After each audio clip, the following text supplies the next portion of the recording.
Oke, Assalamualaikum warahmatullahi wabarakatuh. Saya Ferry Santo, mahasiswa Fakultas Teknologi Komunikasi dan Informatika, program studi Sistem Informasi Universitas Nasional. Kesempatan kali ini saya akan mencoba untuk menyelesaikan tugas kedua dari mata kuliah Rekayasa Perangkat Lunak Sistem Informasi yang diampu oleh Bapak Dr.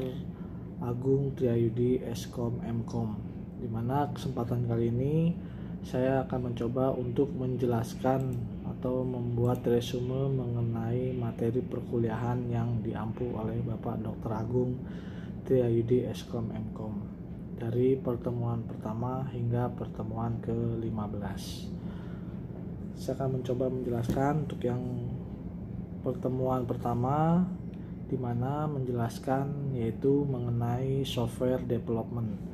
Software development biasanya melakukan hal yang sama ketika mendapatkan persoalan sederhana yang membutuhkan solusi dalam komputasi, kemudian akan berpikir sejenak menghadap komputer dan kemudian mulai mengetikkan baris demi baris kode.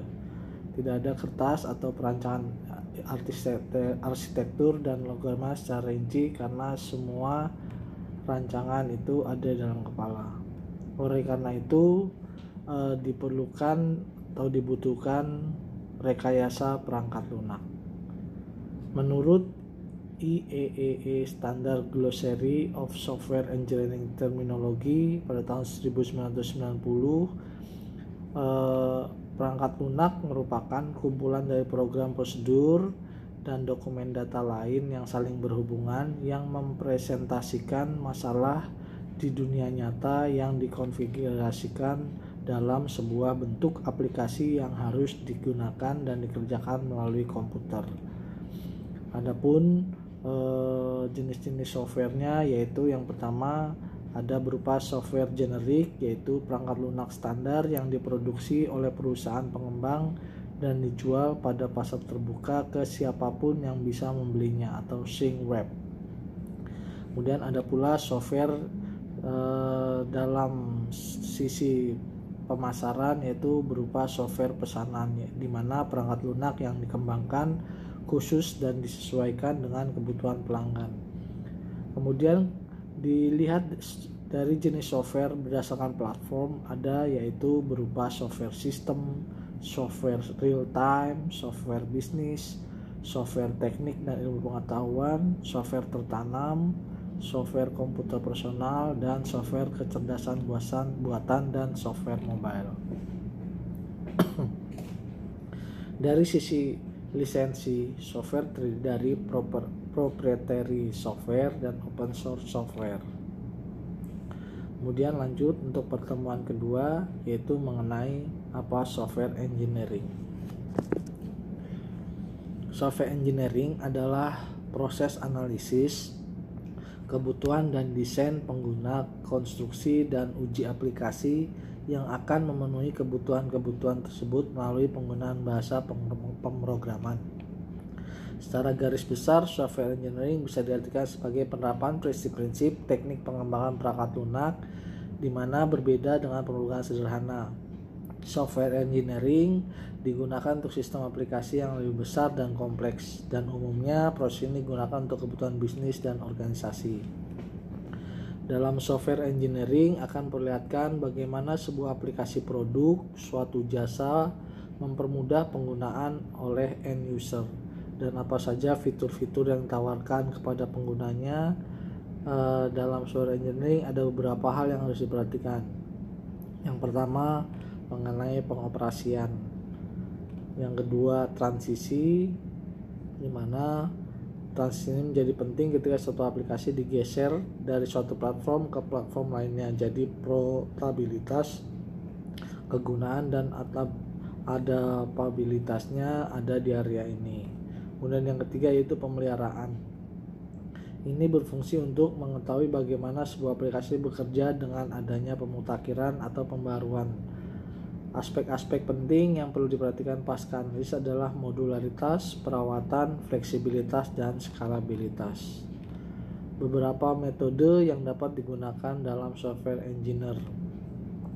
Metode software engineer dibagi menjadi 5 jenis, yaitu metode sequential linear, RAD, prototype, spiral, dan 4GT. Dari 5 metode tersebut, model 4GT memiliki keuntungan yang lebih dari segi waktu. Hanya saja kekurangannya terletak pada alat bantunya, sebab cuma bisa digunakan untuk aplikasi tertentu saja. Kemampuan analisis yang mendalam harus dimiliki oleh pengembang perangkat lunak atau software developer. Untuk mendapatkan tak cuma diinginkan oleh stakeholder, melainkan memuaskan penggunaan atau end user, maka software engineer adalah pemegang peranan penting dalam menghasilkan aplikasi atau perangkat lunak yang berkualitas. Nah, kemudian dari sisi pengembangan generasi komputer terdiri dari beberapa generasi. Yang pertama yaitu generasi pertama pada tahun 1946 sampai 1959, di mana generasi ini menggunakan tabung hampa yaitu berupa ENIAC dan EDSAC. Kemudian berkembang lagi generasi kedua pada tahun 1959 sampai dengan 1964 yang menggunakan transistor. Ini berupa PDP-1, PDP-8, UNIVAC, IBM 70XX. Kemudian selanjutnya berkembang lagi pada tahun 1964 dan sampai dengan 1979 yaitu generasi ketiga yang menggunakan IC. Ini yaitu IBM S360 Nova UNIVAC 1108. Kemudian terakhir di perkembangannya yaitu generasi keempat pada tahun 1980 sampai dengan sekarang yaitu menggunakan FLSI. Kemudian dari sisi perkembangan software, perbedaan RPL dan rekayasa sistem. Rekayasa sistem berkaitan dengan semua aspek dalam pembangunan sistem berbasis komputer termasuk hardware, rekayasa perangkat lunak dan proses. Rekayasa perangkat lunak adalah bagian dari rekayasa sistem yang meliputi pembangunan perangkat lunak, infrastruktur, kontrol, aplikasi, dan database pada sistem. Kemudian materi selanjutnya pada pertemuan ketiga yaitu mengenai SDLC atau yang lebih dikenal Software Development Life Cycle. Dalam SDLC adalah rangkaian tahapan dalam rekayasa perangkat lunak yang bertujuan untuk mengembangkan perangkat lunak yang diusulkan, yaitu communication, requirement, gathering, studi kelayakan, sistem analisis, desain software, integrasi, implementasi, dan disposisi. Coding dan testing juga termasuk dalam kriteria SDLC ini. Namun selayaknya dua hal tersebut sudah dilakukan lebih awal. SDLC terdiri dari beberapa tahapan, yaitu yang umum diajarkan pada mata pelajaran rekayasa perangkat lunak, yaitu analisis sistem yang terdiri dari 6 tahapan, yang terdiri dari planning, analisis, design, implementation, testing, dan integration. Kemudian yang terakhir yaitu maintenance. SDLC sendiri memiliki banyak fungsi, antara lain sebagai sarana komunikasi antara tim pengembang dengan pemegang kepentingan. SDLC juga berfungsi membagi peranan dan tanggung jawab yang jelas antara pengembang, desainer, analisis bisnis, dan manajer proyek. Fungsi lain dari SDLC adalah dapat memberikan gambaran berupa input dan output yang jelas dari satu tahap menuju ke tahapan selanjutnya. Lanjut pada pertemuan keempat mengenai software requirement. Spesifikasi kebutuhan atau software requirement adalah atribut yang diperlukan dalam suatu sistem. Sebuah pernyataan yang mengidentifikasi capability, karakteristik, atau quality factor dari sebuah sistem dengan tujuan untuk mendapatkan nilai dan utilitas pada pelanggan atau pengguna. Itu menurut Ralph R. Young pada tahun 2004. Spesifikasi kebutuhan ini sangat penting karena memberikan basis untuk semua pekerjaan pengembangan yang diikuti. Sekali spesifikasi kebutuhan di set, pengembang memulai pekerjaan teknis yang lain yaitu desain sistem, pengembangan, pengujian, implementasi, kemudian pengoperasian. Beberapa aktivitas yang berhubungan dengan spesifikasi kebutuhan diantaranya yaitu identifikasi stakeholder, kemudian mendapatkan pemahaman pelanggan dan pengguna yang perlu untuk perencanaan sistem dan kebutuhan terhadap sistem. Kemudian tahap identifikasi kebutuhan, kemudian klarifikasi dan mengulangi kebutuhan. Kemudian tahapannya analisis kebutuhan, kemudian mendefinisikan kebutuhan dengan cara pemahaman yang sama terhadap semua stakeholder. Lanjut memetakan kebutuhan dan memprioritaskan kebutuhan. Lanjutnya kemudian menurunkan kebutuhan, memisahkan kebutuhan, mengalokasikan kebutuhan, pelacakan kebutuhan, pengelolaan kebutuhan, pengujian dan pencocokan kebutuhan, validasi kebutuhan. Kemudian mengenai model-model pengembangan perangkat lunak yang terdapat dari pertemuan kelima. Yang pertama yaitu model waterfall. Model ini biasa disebut dengan model air terjun atau model sekuensial linear. Model air terjun ini menyediakan pendekatan alur perangkat lunak secara sekuensial mulai dari analisis, desain, pengkodean, pengujian, dan tahap pendukung. Kelemahan dari model waterfall ini yaitu perubahan spesifikasi perangkat lunak yang terjadi di tengah alur pengembangan sangat sulit bagi pelanggan untuk mendeskripsikan kebutuhan spesifikasi di awal pengembangan. Pelanggan seringkali membutuhkan contoh atau prototipe untuk menjabarkan spesifikasi kebutuhan sistem yang lebih lanjut. Kemudian kelemahannya yang berikut adalah pelanggan tidak mungkin bersabar mengakomodasi perubahan yang diperlukan di akhir alur pengembangan. Kemudian model selanjutnya yaitu model prototype. Model prototype dimulai dari mengumpulkan kebutuhan pelanggan terhadap perangkat lunak yang akan dibuat. Lalu dibuatlah sebuah contoh agar pelanggan lebih terbayang dengan apa yang sebenarnya diinginkan, atau disebut juga program simulasi. Program ini akan dievaluasi oleh pelanggan atau user sampai ditemukan spesifikasi yang sesuai dengan keinginan pelanggan atau user. Dalam istilah prototype dikenal juga dengan istilah mock-up. Ada juga istilah mock-up, yaitu sesuatu yang digunakan sebagai model desain yang digunakan untuk mengajar atau mendemonstrasikan, mengevaluasi desain, promosi, atau keperluan lain. Sebuah mock-up disebut sebagai prototype perangkat lunak jika menyediakan atau mampu mendemonstrasikan sebagian besar fungsi sistem perangkat lunak dan memungkinkan pengujian sistem perangkat lunak. Dari model prototype ini mempunyai kelemahan, yaitu kelemahan dari model prototype ini yaitu pelanggan dapat sering mengubah-ubah atau menambah-nambah spesifikasi kebutuhan karena menganggap aplikasi sudah dengan cepat dikembangkan. Karena adanya masalah ini, pengembang banyak mengalah dengan pelanggan karena perubahan atau penambahan spesifikasi kebutuhan perangkat lunak. Kemudian pengembang lebih sering mengambil kompromi dengan pelanggan untuk mendapatkan prototipe dengan waktu yang cepat, sehingga pengembang lebih melakukan cara guna menghasilkan prototipe untuk didemonstrasikan. Hal ini dapat menyebabkan kualitas perangkat lunak menjadi kurang baik. Model selanjutnya yaitu model evolutionary. Tipe evolution yaitu tujuannya adalah sepenuhnya memenuhi keinginan pelanggan, di mana klien selalu mengarahkan tentang apa yang dia inginkan dan dia butuhkan sesuai dengan kehendaknya, dan developer hanya bisa mengembangkan item atau feature yang diinginkan oleh klien.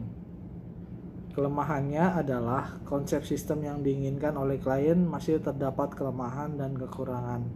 Klien memiliki keinginan, namun klien tidak memiliki gambaran atau konsep yang jelas dari suatu sistem yang diinginkan. Model selanjutnya yaitu model spiral. Model spiral memasangkan iteratif pada model prototype dengan kontrol dan aspek sistematik yang diambil dari model air terjun. Model spiral menyediakan pengembangan dengan cara yang cepat dengan perangkat lunak yang memiliki versi dengan terus bertambah fungsinya. Model spiral dilakukan searah jarum jam, dimulai dari sumbu proyek. Sumbu proyek dapat digunakan sebagai awal iterasi atau evaluasi dari iterasi yang sudah dilakukan. Model selanjutnya yaitu reuse based development. Secara umum, proses yang terjadi dalam model ini adalah yang pertama, mengidentifikasi kelas-kelas yang akan digunakan kembali dengan menguji kelas tersebut dengan data yang akan dimanipulasi dengan aplikasi atau software dan algoritma yang baru.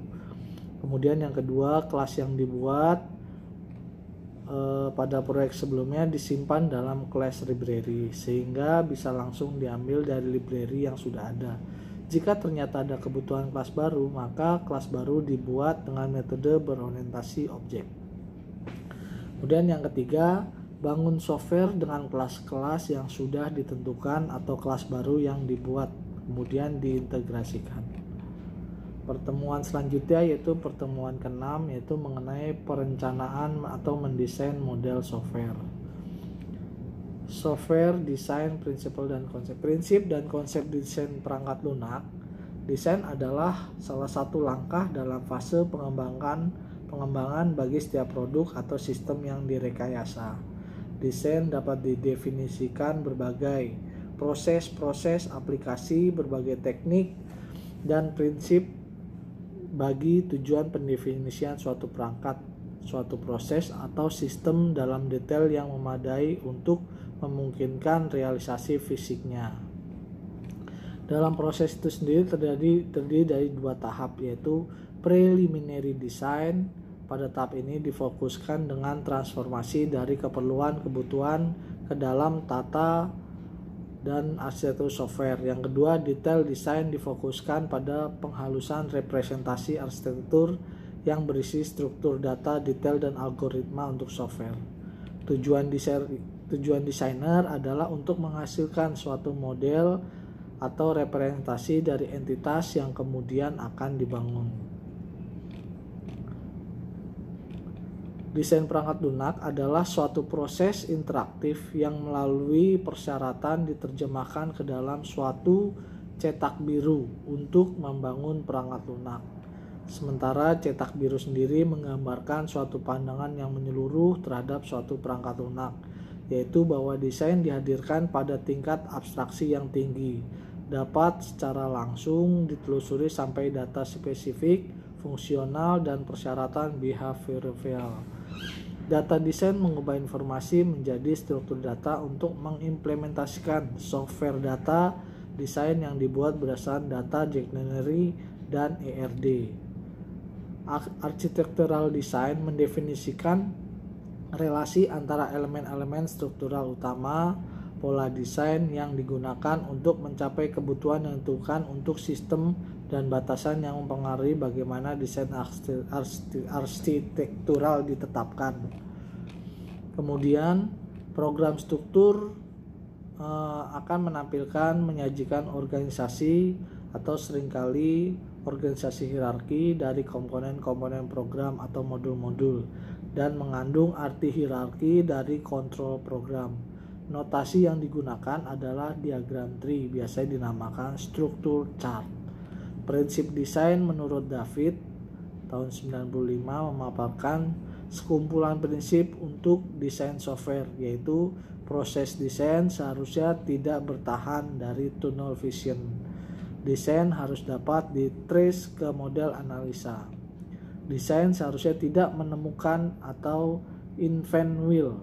Desain harus memperkecil jarak intelektual antara software dan masalah-masalah pada dunia nyata. Desain harus mengeluarkan uniformity dan integrasi. Desain harus terstruktur untuk mengakomodasikan perubahan. Kemudian desain harus terstruktur untuk mendegradasikan secara halus. Desain bukan coding, desain harus diakses untuk kualitas, dan desain harus diulang untuk meminimalis kesalahan konsep. Konsep desain atau abstraction. adalah gambaran dari fungsi suatu program. Gambaran ini bisa bertingkat-tingkat. Tingkat yang paling atas adalah gambar fungsi dengan menggunakan bahasa alami. Pada tingkat terendah, menghasilkan abstraksi yang bersifat prosedural atau langkah per langkah dengan menggunakan istilah yang teknis dan bisa diimplementasikan menjadi fungsi program. Konsep desain yaitu berupa modularity software dibagi komponen dengan nama dan alamat yang berbeda. Disebut modul menurut Meyer yang mendefinisikan beberapa kriteria yang memungkinkan kita mengevaluasi sebuah metode desain. Desain arsitektur software yaitu suatu sistem, entah itu besar ataupun tidak, dibangun dari sub-sub sistem yang lebih kecil. Sub-sub sistem ini memiliki fungsi sendiri-sendiri. Prosesnya merancang untuk menentukan sub-sub sistem dan membangun kerangka kerja untuk kendali dan komunikasi antara subsistem tersebut. Kemudian selanjutnya pertemuan ke-7, arsitektur dan konsep merancang model software. Desain bertujuan untuk membentuk sebuah model yang siap untuk diimplementasikan ke dalam program. Dalam membentuk model desain terdapat serangkaian proses yang perlu dilakukan dengan tetap berpegang pada prinsip-prinsip desain. Proses desain menurut Swibuk terdiri atas dua aktivitas yaitu software architectural design dan software detail design.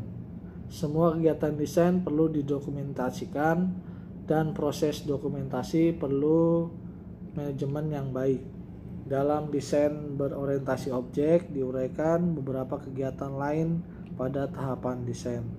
Di antaranya yaitu mendefinisikan tujuan desain, mendefinisikan subsistem, pemetaan subsistem ke dalam platform yang digunakan, pengelolaan persisten data, mendefinisikan kendali akses, mendefinisikan kendali aliran atau kontraflow, mendefinisikan boundary condition.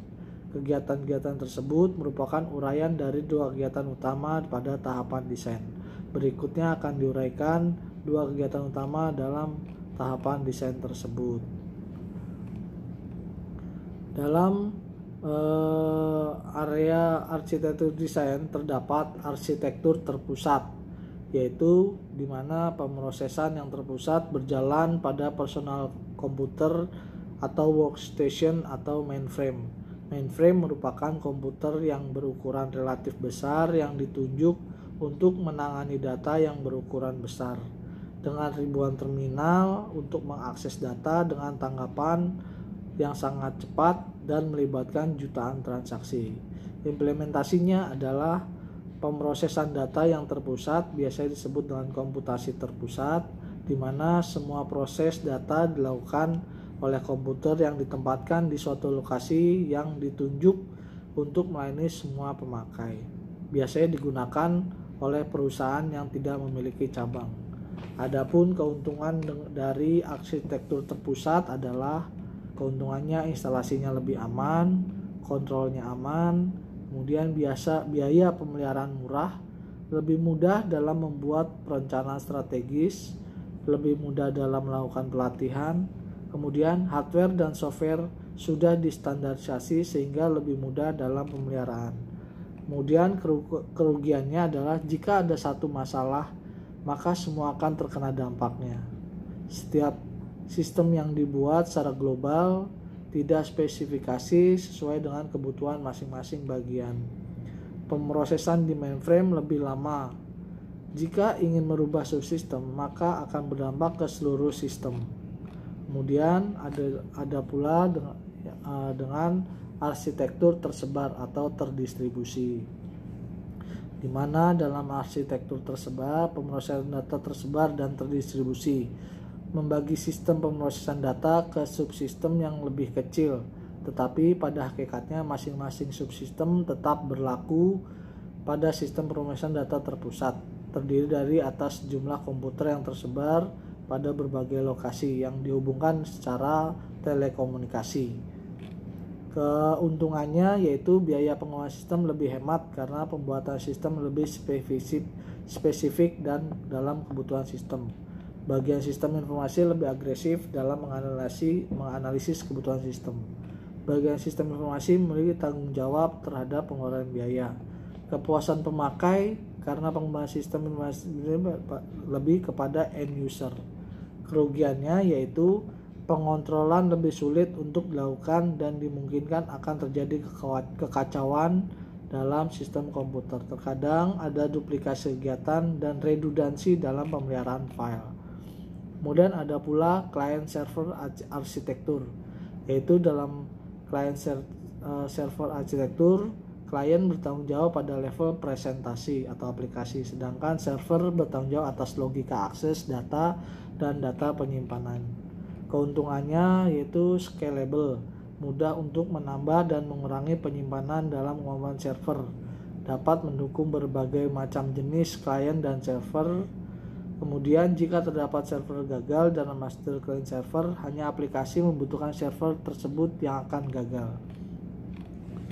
Kemudian ada pula client server T. Ada banyak cara di mana logika aplikasi dapat dipartisi antara klien dan server. Contohnya 2 tiers atau 3 tiers atau juga n tiers. Jenis ini arsitektur umum dalam sistem e-commerce yang berbasis web pada hari ini. Kemudian ada pula advance in arsitektur. Virtualisasi dan cloud computing saat ini sedang mendapatkan perhatian cukup besar. Saat ini organisasi tidak lagi perlu untuk memiliki dan mengelola infrastruktur mereka sendiri. Cloud computing dapat didefinisikan sebagai kumpulan dari perangkat kelas atau jaringan, penyimpanan, layanan, dan interface yang tergabung untuk memberikan aspek komputasi sebagai sebuah layanan. Kemudian lanjut desain antarmuka. Desain antarmuka adalah proses mendefinisikan bagaimana sistem akan berinteraksi dengan entitas eksternalnya, misalnya pelanggan, pemasok, atau sistem lain. Kemudian mendefinisikan cara di mana pengguna akan berinteraksi dengan sistem, bagaimana memberikan input dan mendapat output, serta bagaimana sistem menerima dan menjalankan perintah. Lanjut pertemuan ke-9 yaitu mengenai desain. Terdapat software desain fundamental, software struktur dan arsitektur, user interface design, software design, strategis, metode, dan tools. Dalam function orientasi strategi bergantung pada penguraian sistem yang menjadi sekumpulan fungsi yang saling berinteraksi dengan sistem terpusat yang dibagikan menjadi fungsi-fungsi. Strategi klasik dalam desain perangkat lunak disebut juga dengan structural methods. Strategi ini dipraktekkan secara informal sejak pemrograman dimulai. Program ini didekomposisi menjadi subrutin yang bersifat fungsional. Kemudian contohnya yaitu pemrosesan transaksi perangkat lunak yang mengontrol ATM.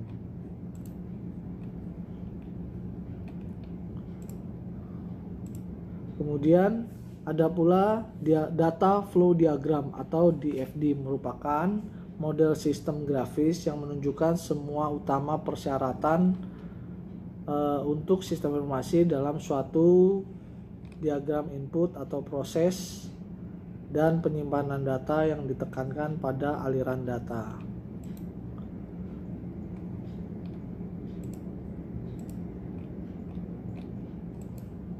Kemudian ada pula struktur chart. Struktur chart dalam rekayasa perangkat lunak adalah bagan yang menunjukkan pemecahan sistem ke tingkat yang terendah yang dapat dikelola.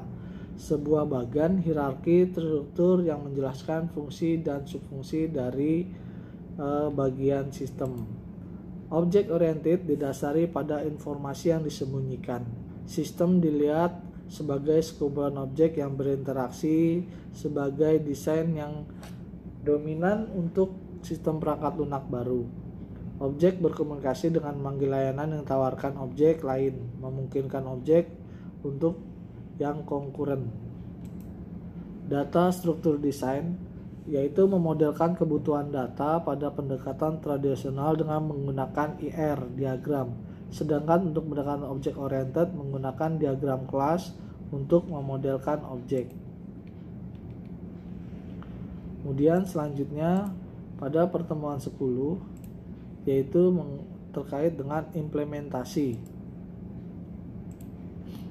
Dalam konstruksi perangkat lunak, meminimalisir kompleksitas jauh lebih diutamakan daripada membuat kode yang pintar namun tidak mudah dipahami. Dalam melakukan konstruksi perangkat lunak, antisipasi terhadap perubahan dilakukan oleh software engineer dengan membuat software yang extensible. Artinya perangkat lunak dapat ditingkatkan atau di-upgrade tanpa mengganggu struktur dasarnya. Membangun perangkat lunak yang memberikan kemudahan untuk software engineer dan tester untuk mendeteksi kegagalan, termasuk mengikuti standar pengkodean, pengujian unit, pengorganisasian kode untuk mendukung pengujian otomatis dan membatasi penggunaan bahasa yang kompleks atau sulit dipahami. Reuse di sini istilahnya yaitu reuse berkaitan erat dengan penggunaan kembali. Contohnya libraries, modul, source code, dan sebagainya. Dalam konstruksi terdapat dua aspek yang terkait erat dengan konsep reuse, yaitu konstruksi untuk digunakan kembali dan konstruksi dengan menggunakan kembali. Kemudian konstruksi for reuse menciptakan perangkat lunak yang memiliki potensi untuk digunakan kembali, baik untuk proyek yang saat ini sedang dikerjakan atau konstruksi untuk penggunaan kembali biasanya didasarkan pada analisis dan variabilitas. Pertimbangan dalam aktivitas coding dalam software konstruksi yang pertama yaitu buatlah source code yang mudah dipahami. Kemudian error handling yaitu adanya antisipasi kesalahan maupun exception, pencegahan pelanggaran, keamanan di tingkat kode, kemudian short code organization, dokumentasi kode, dan implementasi tuning. Construction testing pada tahap konstruksi dilakukan oleh software engineer yang menulis kode. Yang sering dilakukan adalah unit testing dan integration testing. Tujuannya adalah dilakukan untuk mempercepat deteksi kesalahan sehingga dapat diperbaiki sedini mungkin dan mengurangi cost. Application Programming Interface atau istilah API adalah sekumpulan perintah yang berfungsi serta protokol yang dapat digunakan oleh programmer saat membangun perangkat lunak untuk sistem operasi. Tujuan dari API adalah untuk mempercepat proses development dengan menyediakan function secara terpisah sehingga developer tidak membuat fitur yang serupa. Error handling exception digunakan untuk mendeteksi dan memproses kesalahan atau exceptional event. Struktur data exception adalah sebuah metode akan mengeluarkan atau melempar exception yang terdeteksi dengan penanganannya menggunakan blok atau kode atau try catch. Middleware perangkat lunak yang berperan sebagai penengah antara sebuah aplikasi dengan aplikasi lain untuk mempermudah proses integrasi antara aplikasi-aplikasi tersebut. Dapat disebut konektor atau komponen untuk message passing, contohnya web service. Kemudian development environment, contohnya CodeBlock, NetBeans, Microsoft Visual Studio, Eclipse, dan sebagainya. Software testing definition yaitu sekumpulan kegiatan yang dilakukan dengan maksud menemukan kesalahan dari perangkat lunak. Dua tujuan penting adalah untuk memastikan software yang dibuat sesuai dengan requirement dan untuk mengungkap bug atau kesalahan. Tahapan testing yaitu unit testing, integration testing, system testing, acceptance testing.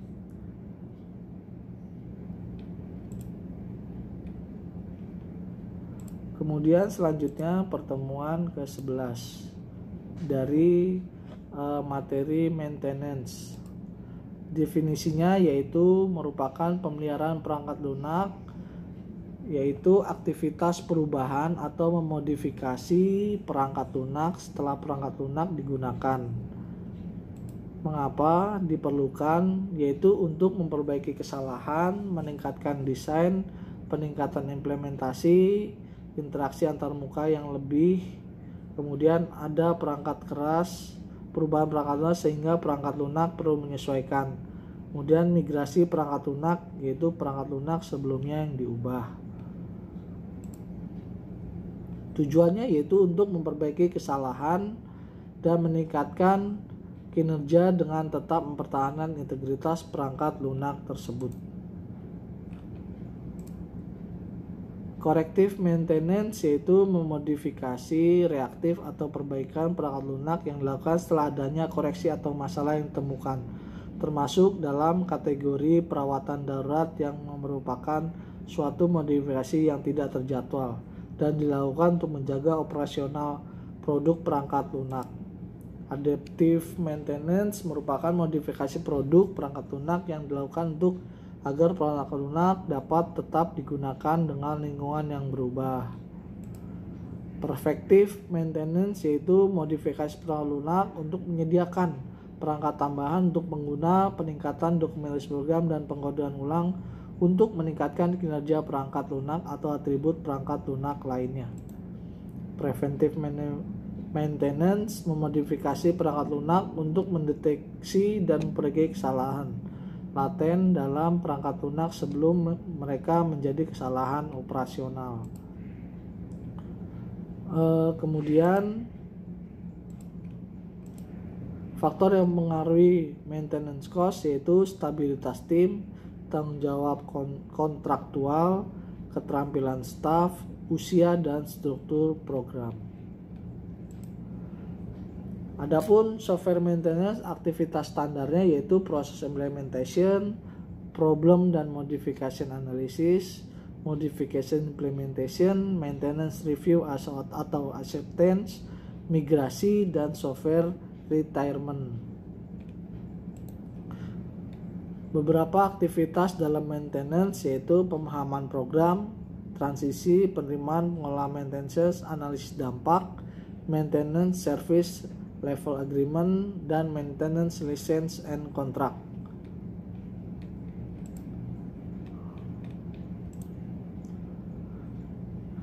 Kemudian program comprehension. Program comprehension yaitu programmer menghabiskan banyak waktu untuk membaca dan memahami program yang akan diubah. Dokumentasi jelas dan dapat membantu pemahaman program. Materi selanjutnya yaitu materi ke-12 yaitu mengenai transaksi. Transaksi adalah eksekusi program user atau DBMS, baik mengakses maupun memodifikasi data. Eksekusi dari user atau transaksi merupakan kumpulan dari membaca dan menulis objek database. Sifat transaksi yaitu ACID itu wajib harus terpenuhi. Penting untuk DBMS menyediakan mekanisme untuk mempertahankan hal tersebut. SQL Server memiliki dua cara yaitu melalui manajemen transaksi dan melalui logging. Setiap transaksi harus menentukan tindakan atau aksi yang terakhir. Ada 3 alasan yang dapat menyebabkan sebuah transaksi tidak selesai atau incomplete. Yang pertama, dibatalkan atau diberhentikan karena ada anomali atau masalah ketika proses eksekusi.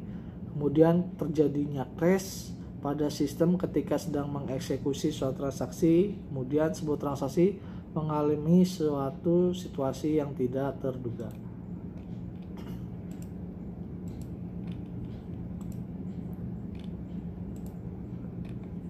Kemudian pertemuan ke-13 yaitu software quality fundamental.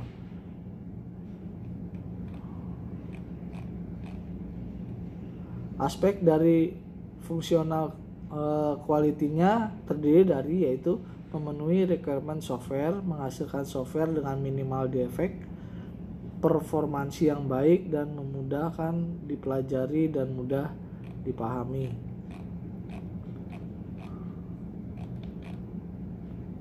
Software Quality Management adalah sekumpulan dari semua proses yang memastikan bahwa produk perangkat lunak layanan implementasi memenuhi kualitas perangkat lunak yang sesuai tujuan organisasi dalam mencapai kepuasan pemangku kepentingan atau stakeholder. Software Quality Planning yaitu penentuan standar kualitas yang digunakan mendefinisikan sasaran kualitas tertentu dan memperkirakan upaya jadwal aktivitas terkait software quality. Kemudian software quality assurance, serangkaian kegiatan yang menentukan dan menilai kecukupan proses perangkat lunak. SQA untuk memberikan bukti yang dapat membangun keyakinan atau kepercayaan bahwa proses perangkat lunak sesuai dan menghasilkan produk perangkat lunak dengan kualitas yang sesuai tujuan stakeholder. Kemudian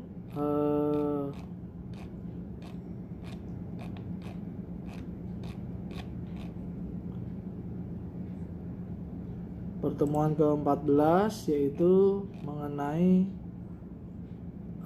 SCM, Software Configuration Management. Mengapa harus menggunakan SCM? Karena banyak masalah, banyak orang harus bekerja dengan perangkat lunak yang berubah. Lebih dari satu versi perangkat lunak harus didukung dengan custom configured system, sistem under development, perangkat lunak yang harus berjalan pada mesin dan sistem operasi yang berbeda.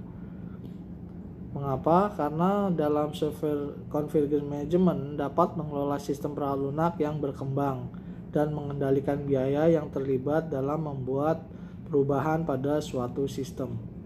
Sementara pengertian sendiri bahwa SCM merupakan seperangkat disiplin studi dalam bidang manajemen dalam proses rekayasa perangkat lunak untuk mengembangkan baseline. SCM sendiri mencakup disiplin dan teknik menginisiasi atau memulai, mengevaluasi dan mengendalikan perubahan pada produk perangkat lunak selama dan setelah proses rekayasa perangkat lunak. SCM sendiri merupakan aktivitasnya yaitu configuration item identification, promotion management, release management, branch management, variant management, dan change management. Tidak ada aturan yang tetap dalam SCM, di mana fungsi SCM bisa dilakukan dengan cara yang berbeda secara formal atau informal, tergantung pada jenis proyek dan life cycle phase atau metodologi yang digunakan. Configuration item yaitu merupakan agregasi perangkat lunak atau perangkat keras atau keduanya yang ditujukan untuk memanajemen konfigurasi yang diperlakukan sebagai entitas tunggal dalam proses manajemen konfigurasi. Baseline merupakan suatu spesifikasi atau produk yang telah secara resmi ditinjau dan disetujui oleh manajemen yang bertanggung jawab, yang setelah itu berfungsi menjadi dasar untuk pengembangan yang lebih lanjut dan dapat diubah hanya melalui prosedur pengendalian formal.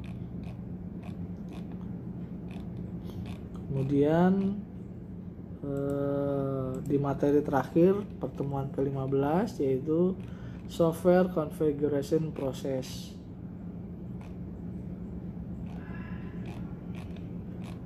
Software Configuration Process merupakan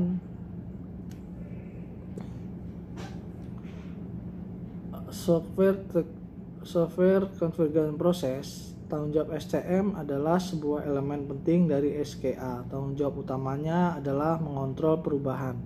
SCM juga bertanggung jawab untuk mengidentifikasi individual SCI dan berbagai versi perangkat lunak, mengaudit software configuration untuk memastikan bahwa dia telah berkembang dengan benar dan melaporkan semua perubahan yang telah dilakukan pada konfigurasi tersebut.